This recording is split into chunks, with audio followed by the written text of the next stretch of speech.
Hello, this is NewFilmmakers Los Angeles in partnership with Movie Maker magazine. I am Thales Correa, and we're here at South Park Center, and we're going to talk about a very interesting film called Resurgence. Let's roll the clip first. I struggle with anxiety and some pretty bad depression that were caused by an accident I had canyoneering. It left me with a pretty significant psychological injury that even 9-10 months after, I'm still feeling major after effects and should have died.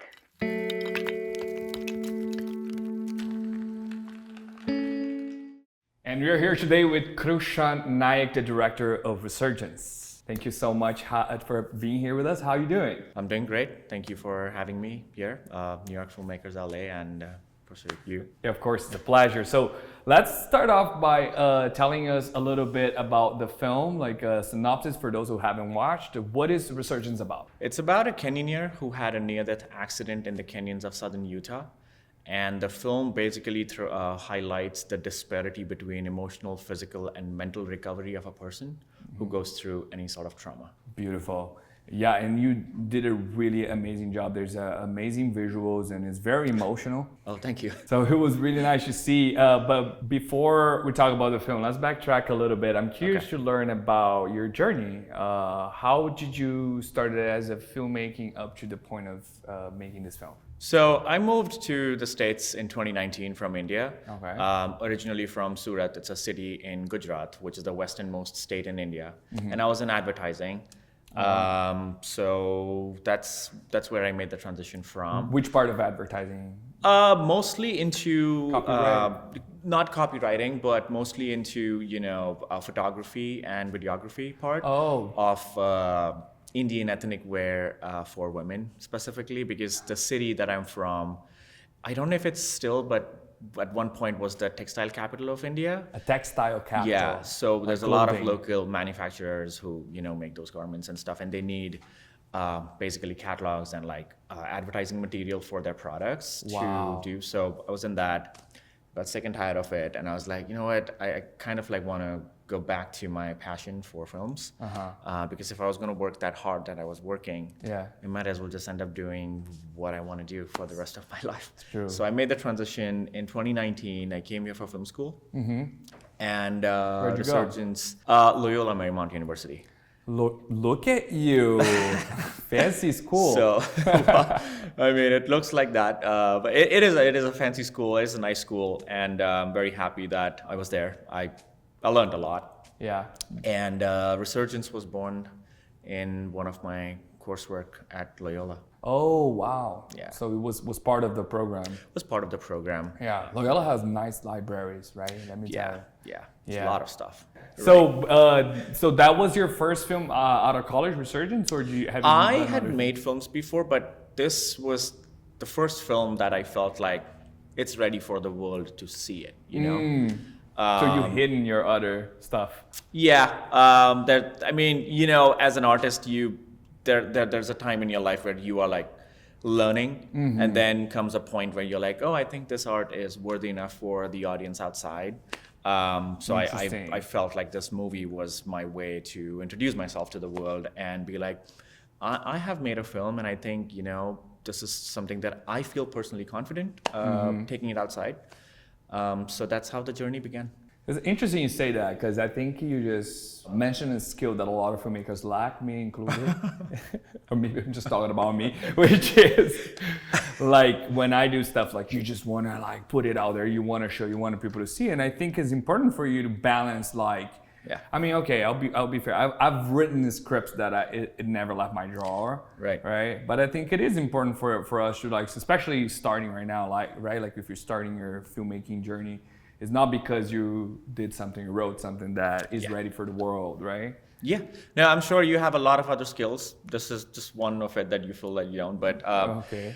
I believe in you, and I do. Yeah, I didn't have a lot of projects, to be honest, back then. This was just one thing that I was solely focusing on. And basically, I can say I put in all the energy and resources that I had, whatever I had behind it to make it the best version of itself. Yeah. Because while I was making it, I think at the back of my mind, I felt like, oh, this could be something. Because, sometimes you come across or you stumble upon a subject or a story that you feel like, oh, this is really good. Like, and then the onus is on you as a filmmaker or a performer to like do the justice to the story and like, make it into something that you feel proud of yourself. Yeah. Like, oh, this was a good story, but I think, when we joined hands, it became better. Or like, from this point, it's just growing and growing, and there is just no stopping until like, it runs out of juice. So it's like, you move on to another project. Yeah. But it's a dear project that stays with you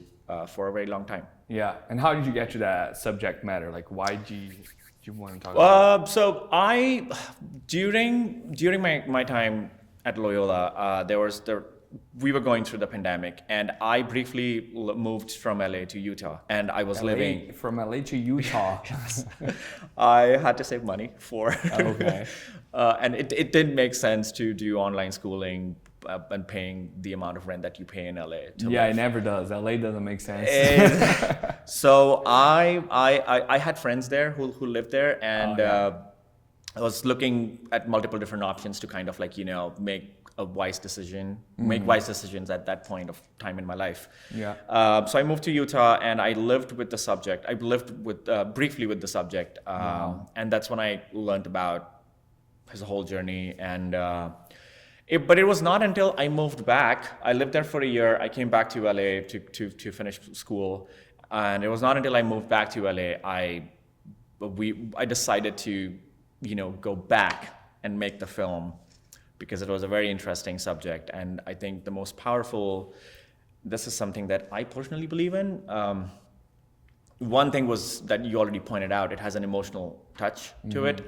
I just feel as a filmmaker myself, I am an emotional person, and emotion is something that I will never be able to, or I could maybe never be able to detach myself off of a project that I do. You have to as a filmmaker, right? Like Yes. how And that, so when I did that, the project was not entirely in my head when I started out. It grew over time, and it became something organic, right? organic. And the part that I liked the most was the resurgence, and that's why I named it Resurgence, because you pick any person in this world, or like any person who's struggling. We all have our good days and bad days, but the point is when you get back. Yes. And there was, I don't know where I read it, where I heard it, who told me, but someone said like, it's okay to feel depressed, it's okay to feel broken, it's okay to accept that you made so many mistakes, and feel it for as long as you want. But the most important thing is, don't forget to come back. Yes. So take as much time as you want, do whatever you want, and like, just remember to come back. And that was the whole point of the story. It was like, there's this person, they have a status quo that got disrupted, not because, they were careless or anything. It's a sport, and it happens. My subject Brian feels lucky that he was alive, and like, the damage could have been more catastrophic than what he had because of this. But the part where like, he comes back is like the strength of the story, and like it was to me personally, it was very inspirational. Yeah. And when and when I screened this film at different festivals, I got similar feedback from everyone, and they were like, we loved watching him. It was very inspiring, and like I like when the audience is able to connect with your art, and they're like, I really enjoyed this, and I was inspired. So there's a lot more to it, but this is like the crux of it. Yeah. So it seems like you had like a good audience reaction. Where's this film's been around? Oh boy, I've lost count. It's been to more than, I think, 35 film festivals. Oh wow! So you're filling up your poster with all those laurels. I mean, I've like now even stopped. I'm like, okay, I think it's done. It's done what it has to. It did more than I thought it would. I benefited from this project, this film, not only on a professional level but also on personal level. I came here as a student on a student visa, and I had to make the transition from a student to being a professional in the industry. And with the visa situation, it's a little tricky. Yeah. Not achievable. And this film it's screened at all different kinds of festivals that you can see, genre festival, or I say genre, I mean like just sports genre festivals, or Academy qualifying festivals, or BAFTA qualifying, or Canadian Screen qualifying festivals. And there was a point in my life where I decided to go and attend as many film festivals as I could, and because I wanted to put myself outside, and that felt like an avenue to do it. And the interesting part about film festivals is like it's not like a film school where where you put your work up and they're going to criticize you because they want you to be better. So it's their job, Nothing is wrong in that. But the film festivals are there to celebrate you. Yes. Because if they have to criticize you, they would not accept you. Or whatever. I mean, that's just my theory. No, that's right. That makes sense. So it helps in boosting your confidence. Yeah. And where I am, or where I was in my journey as a filmmaker back then, it's probably 2.5 years ago, I really gained a lot of wisdom and a lot of, I had a lot of connections with people that helped me, understand more about this world. And also at the same time, it helped me made my transition super easy from a student to being a professional back when I was doing this. Yeah, no, that's very interesting. Yeah. Now back to the subject of the film. You said it could play in some genre of films, like on sports genre, I assume, right? Yeah. Because the film talk about rappel. Yeah. Is that Yeah, repelling. Yeah. My accent cannot roll those. That's okay. Rappelling, which is basically, tell us a little bit about what it is. Like climbing or going down. Well, yeah, in the most simplest way, rappelling is basically opposite of climbing. Opposite of climbing, Yeah, going down the mountain. You come down with the help of a rope, and I'm sure there's a very sophisticated professional definition to rappelling than what I'm saying right now. Yeah. But my journey was, I knew that I had to make this film, and I am scared of heights a lot. Okay. So I had to make sure that I did that whole route before I even decided to film, because I had to understand, I had to face it, I had to understand what the physical challenges are going to be, along with all the equipments and everything. And considering, so we basically start on top of a mountain. That mountain can be like whatever, how big or small. This particular route where the accident happened had about 10 rappels, one after another, and you had to once in, you have to go all the way down to be able to get outside. That's basically, and it's also one of the most toughest routes in southern Utah, the region where this happened. And I was debating before, I was like, maybe I could cheat it, replicate it somewhere else where it's not that challenging. But going back to what we were saying, I was like, I got to make this film as something which can be my calling card, So I was like, no, I'm going to just recreate it where it actually happened. So it was the third rappel where, the accident took place. And I did it. I went with him once to like just get a hang of what this thing is going to look like. Yeah. So that was very interesting, tiring, but also thrilling. And, there's a lot of fun, when you rappel with people and stuff. So I kind of like had to figure out how I was going to do it. So I just couldn't use any equipments. I knew, because it was just me and Ryan. Oh, wow. This whole film was shot, like the two different roles that I have had collaborations with on this project was sound mixing. My friend Rachel Corrales, she did a fantastic job with the sound mix, and she back then she was teaching at Loyola Marymount University, and my professor, my mentor back then, his name is Daniel Youngie. He's also an executive producer on the project. Wow. Those were my my people with who, and of course there was a lot of other people who helped get this baby of mine together. I knew that I was not going to be able to do anything more than what I could handle myself. Yeah. So I was like, how do I shoot it? Back then, Apple hadn't launched their iPhone 13 Pro. Okay. And this is a little technical. I don't know if you guys even want to. No, we love it. We're all filmmakers here. There was a first time where a phone could record a video with the Apple ProRes codec, which is basically what the fancy cameras have, filmmaking cameras. You can record stuff on Apple ProRes stuff. And I was like, oh, this is interesting. And my background is in editing. That's what I used to do back home as well. So I am technically sound and I know how to move things around or like, dig into stuff.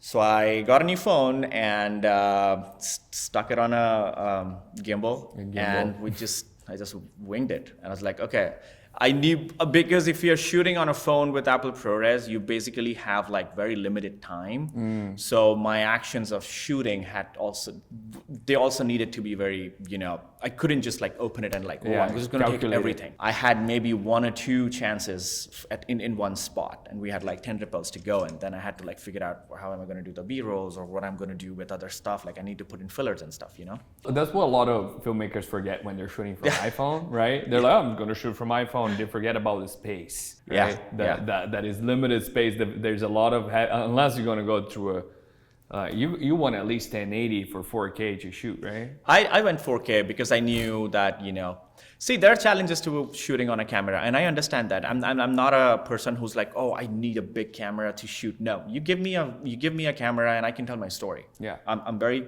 sure in my abilities. Sorry? Easy to please. Yeah, easy to please. I would love to, don't get me wrong, I would love to, but it's like, most of the times I try to tell myself, like, what resources do I have? Yeah. Do I really need to go that far to be able to do this? Efficient, very smart way to so go. Until I have like, until I get to a spot where I'm like, I have all the support I need from a studio, and they're like, don't worry about the numbers, just get us this project out. Yeah, and then you exacerbate. And So I did the best I could with what I had, and I'm also immensely grateful to all the people who helped me on this with, sharing their knowledge and wisdom, because it was not possible without them, and also without the film festivals that gave me an opportunity to be able to explain my spot.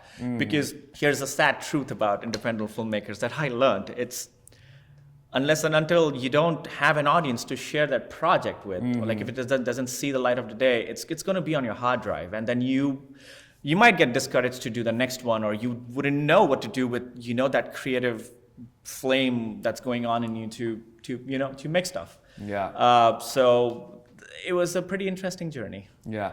And I want to comment on one of the things that you touched in your film, which is about this guy that is passionate about rappelling, which is climbing down a mountain and get you an accident. So imagine what the accent, and you had a really sound design that it was like, was it your film that said like put the earphone? There was a film that we watched. It was like, please put the earbuds, like put a. I did, yes. Did you have like a warning, like put a earphone to watch your film? Or a headphones? I hate it when people just watch films on their phone or iPads. I am more of a big screen person. Yeah. And I'm not against it. Yeah. I just feel like if you are doing that, at least put on a headphone. At least put in your headphones. To enjoy the... And I did. Yeah. I followed your instruction, and it had like a really, can I spoil, like a crushing sound that I was like, I felt it. Oh, thank you. So I knew that there was going to be no opportunity to record sound.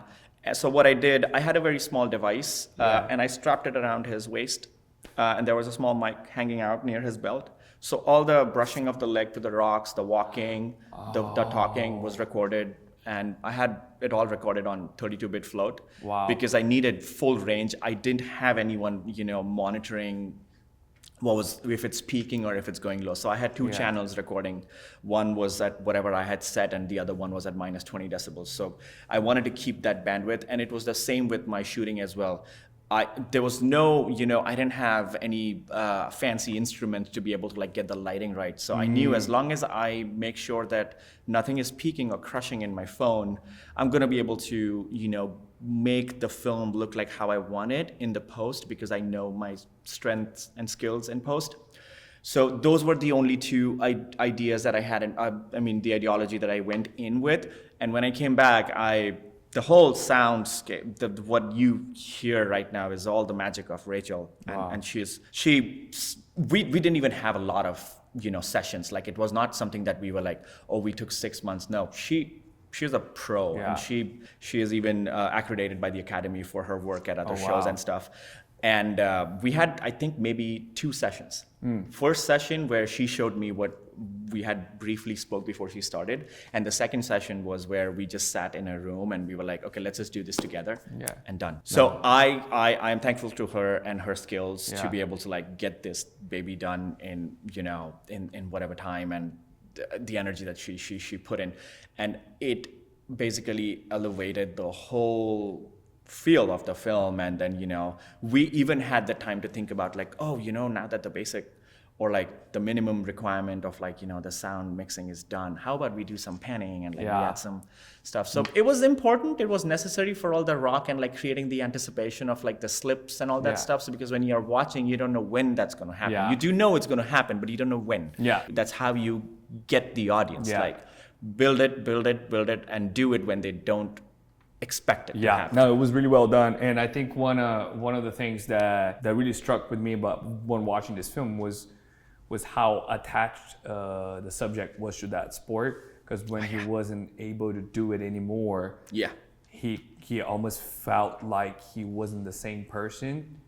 And he even refers on the film as like, oh, the old me would act wouldn't act in the way this new me wants it to act. And that's like your film, there's this aspect of this radical sports aspect, but also goes deep in how much we attach our identity to to things that we do, like sports and how we, to the point that when we're not able to do that anymore, we don't feel like ourselves. I completely agree, and that is something that I have learned as well. You basically associate your life's meaning to things that you do in your day-to-day life.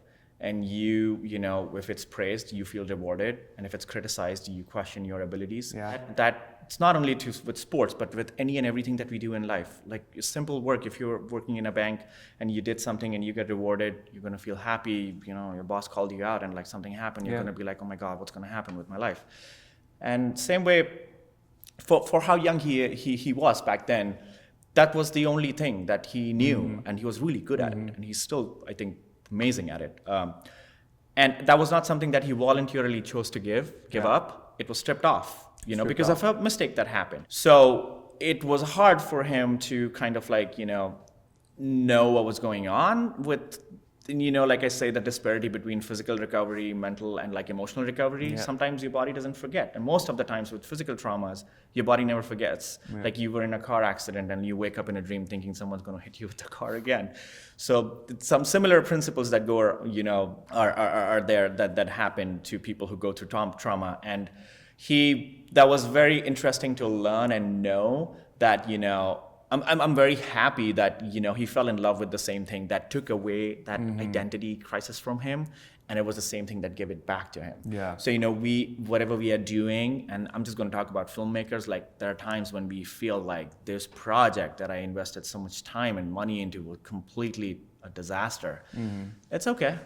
Give it another shot. When you rise, that victory is going to be sweeter than anything else, and that will be your resurgence. Beautiful. So, and with that, we're going to thank you, Krushan, for this interview, for coming here and sharing your work, your art with us. That was beautiful, and we can't wait to see what you're up to next.